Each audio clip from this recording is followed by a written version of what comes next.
శ్రీమాత్రే నమః. అందరికీ నమస్కారం. మాఘపురాణం 25వ అధ్యాయం గురించి ఇప్పుడు మనం తెలుసుకుందాం. ఓం నమో నారాయణాయ. ఈ మాఘమాస నదీ స్నానము మనుషులకే కాకుండా గంధర్వులకి కూడా పవిత్రమైనది. మాఘమాసంలో నదీ స్నానం చేయటం వల్ల గంధర్వులు కూడా సత్ఫలితాలను పొందగలిగారు. దీనికి నిదర్శనంగా ఒక కథ ఉంది.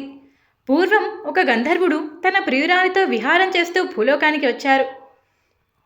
అది మాఘమాసం. గంగానది ఎన్నో అలలతో చక్కగా కళకళలాడిపోతోంది. ఆ నదిని చూడంగానే గంధర్వునికి అందులో స్నానం చేయాలనిపించింది. తన కోరికని ఆమెతో చెప్పాడు. చూడు, ఈ నది ఎంత అందంగా ఉందో, ఇక్కడ ప్రకృతి కూడా చాలా అందంగా ఉంది. ఈ ప్రదేశంలో గంగానదిలో స్నానం చేద్దామా అని అడిగాడు.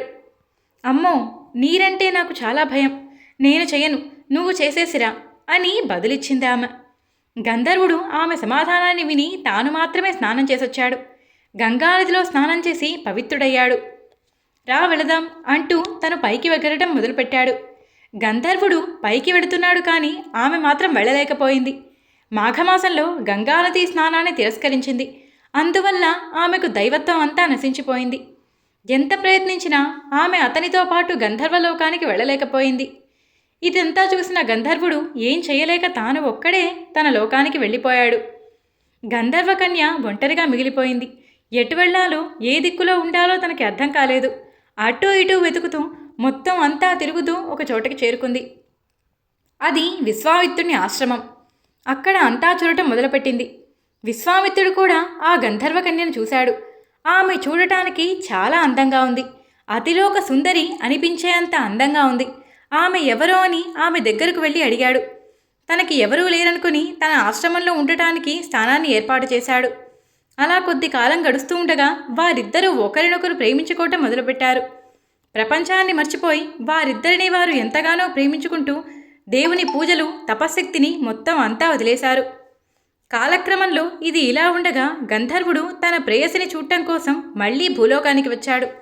అక్కడ విశ్వామిత్రుని ఆశ్రమంలో వారిద్దరిని చూశాడు. అలా చూసిన గంధర్వుని కోపానికి అంతు లేకుండా పోయింది. నువ్వు ఋషివై ఉండి కూడా నీ కామ కోరికలను అదుపులో ఉంచుకోలేకపోయావు. కన్ను మిన్ను గానరాకుండా ఇంతటి దుష్కృతికి పాల్పడ్డావు. నీకు వానర ముఖమే సరైనది, నీవు కోతి మొహం కలవాడివి అవుతావు అని విశ్వామిత్రుణ్ణి శపించేశారు. అదే కోపంలో నువ్వు శిలవైపోతావు అంటూ గంధర్వకన్యని కూడా శపించాడు. వారిద్దరూ ఎంతగానో శాప విమోచనం చెప్పమని ప్రార్థించారు. కానీ అతడు ఏమాత్రం చెప్పకుండా తన లోకానికి తిరిగి వెళ్ళిపోయాడు. కోతి మొహం కలిగిన వాడై విశ్వామిత్రుడు చాలా బాధపడ్డాడు. పశ్చాత్తాపంతో కుంగిపోయాడు. అటుగా వెళ్తున్న నారద మునీంద్రులకి ఈ విషయం తెలిసింది. వెంటనే ఆయన విశ్వామిత్రుడి దగ్గరకు వచ్చి ఆయనను ఓదార్చారు. మహర్షి, ఎంత పని చేశావు! ఎంతో తపశ్శక్తి సంపన్నుడవై ఉండి కూడా క్షణకాలంలో నీవు కామానికి లోబడ్డావు. దానివల్ల నీ తపశ్శక్తి అంతా పోగొట్టుకున్నావు. కామ, క్రోధ, మోహ, లోభ, మదమాత్సల్యాలనే హవిషడ్వర్గాలకి లోబడిన వారు నీచ జన్మలే ఎత్తాల్సి వస్తుంది. వాళ్ళకి అన్నీ కష్ట నష్టాలే కలుగుతాయి. కామం వల్ల కళ్ళు మూసుకుపోతాయి. మనిషి వన్న సంగతి కూడా మర్చిపోతావు. నిన్ను నిలువెల్లా దహించి వేస్తుంది. శరీరం కూడా నశిస్తుంది. అన్ని అందాల కామం వల్ల అన్ని నష్టాలే జరుగుతాయి. మనిషిని పూర్తిగా సర్వనాశనం చేస్తుంది. ఇకనైనా దీనిని విడువు. జరిగినదేదో జరిగిపోయింది. ఇంకా దాని గురించి బాధపడి ప్రయోజనం లేదు. ఇప్పటికీ పోయింది లేదు. ఇది మాఘమాసం. గంగానది స్నానం చేసి పవిత్రుడవవు. ఆ తర్వాత శ్రీమన్నారాయణుణ్ణి పూజించు. నీ కమండలంలో ఆ గంగానది నీటిని తెచ్చి ఈ శిలలా మారిపోయిన గంధర్వకన్యపైన చల్లు. మీకు మంచి జరుగుతుంది అని ఆశీర్వదించి నారద మునీంద్రులు అక్కడి నుంచి వెళ్ళిపోయారు. వెంటనే విశ్వామిత్రుడు గంగానదికి వెళ్ళి స్నానం చేసి శ్రీ మహావిష్ణువుని భక్తి శ్రద్ధలతో పూజించారు. మాఘమాసంలో నదీ స్నానం వల్ల శ్రీమన్నారాయణుడి కరుణ వల్ల విశ్వామిత్రుడికి వెంటనే పూర్వరూపం వచ్చేసింది. విశ్వామిత్రుడు చాలా సంతోషించి తన కమండలంలో గంగాజలాన్ని తీసుకుని వెళ్ళి ఆ పాషాణంగా మారిపోయిన తన మీద పోశారు. వెంటనే ఆ బండరాయిగా ఉన్న గంధర్వకన్య పూర్వస్త్రీగా మారిపోయింది.